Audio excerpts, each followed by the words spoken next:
An elementary introduction to the Wolfram language. Lesson 7. Colors and styles. In this lesson, we will be taking a break from the regular topics and we'll be talking about something a little bit simpler. Colors. What's interesting about colors in the Wolfram language is that the actual color is represented by a word. So, typing red returns the actual color red.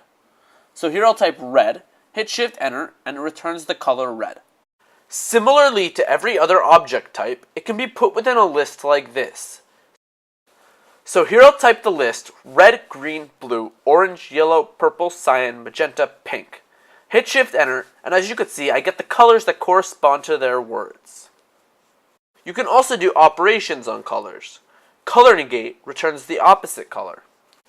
So here I'll do color negate of red, and as you can see, I get cyan.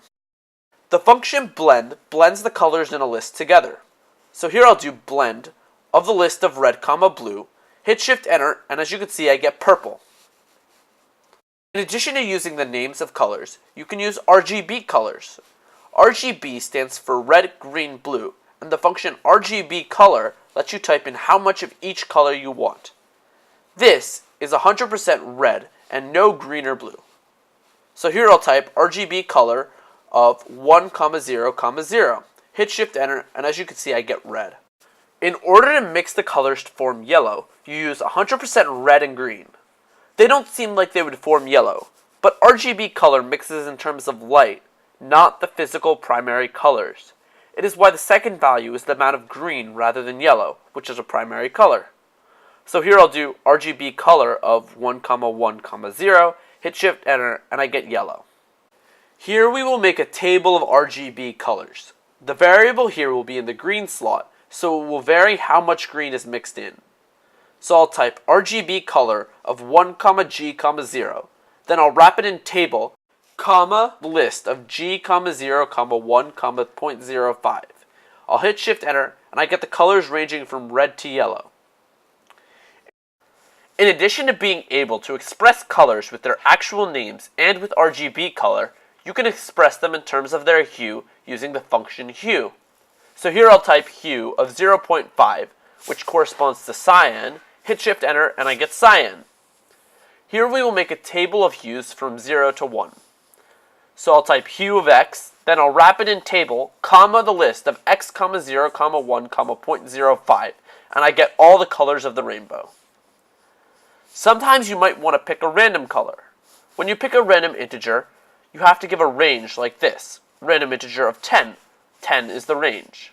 With the function random color, there are no arguments or inputs, but it still needs the brackets.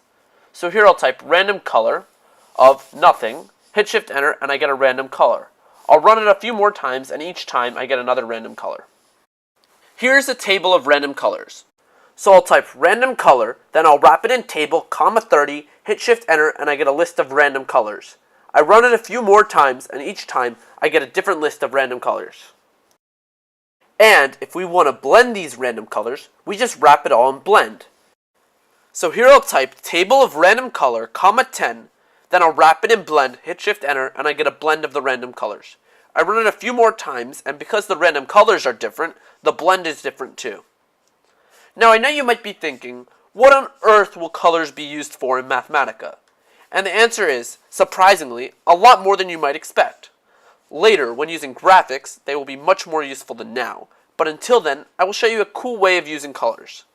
The function style allows you to add some flavor to your output. Here I will use style to make the output red. So here I'll type style of 5000, red, hit Shift Enter, and as you can see, I get a red 5000. Here let's make a table of random integers that are random colors too. So here I'll type style of random integer of 1000, random color, and then I'll wrap it all in table, 30, hit Shift Enter, and as you can see, I get a list of random integers that are also random colors. Another interesting thing about colors is that if you are unhappy with the brightness, rather than figuring out the values, you can use the functions darker or lighter. So here we'll start off with purple, hit Shift Enter, and we get purple. Here we'll do darker of purple, and as you can see, the purple is darker than the original purple. Here we'll do lighter of purple, hit Shift Enter, and we get a lighter purple. If we wrap it in lighter again, it becomes even lighter. In addition to being able to change the color with style, you can also change the size. Here I'll do style of hey, 40, and as you can see, the hey is significantly larger than the regular text. Here let's make our hey get bigger and bigger with a table. So here I'll type style of hey, x, then I'll wrap it in table, the list of x, 30, hit shift enter, and as you can see, the hey is getting increasingly larger as you can go on. Lastly, color and size can be combined. So here we'll do style of Mathematica is awesome, red, 40, hit shift enter, and we get a large red Mathematica is awesome. You can also change the order of the color and size, and it doesn't matter.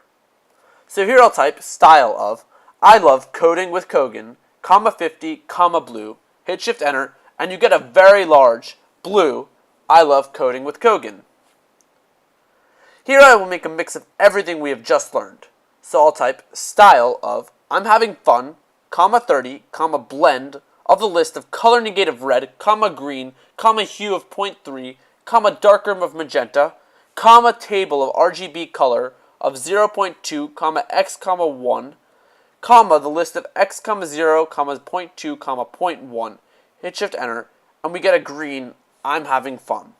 In addition to all of these cool stylistic changes, style allows you to change the font, bolding, and other options.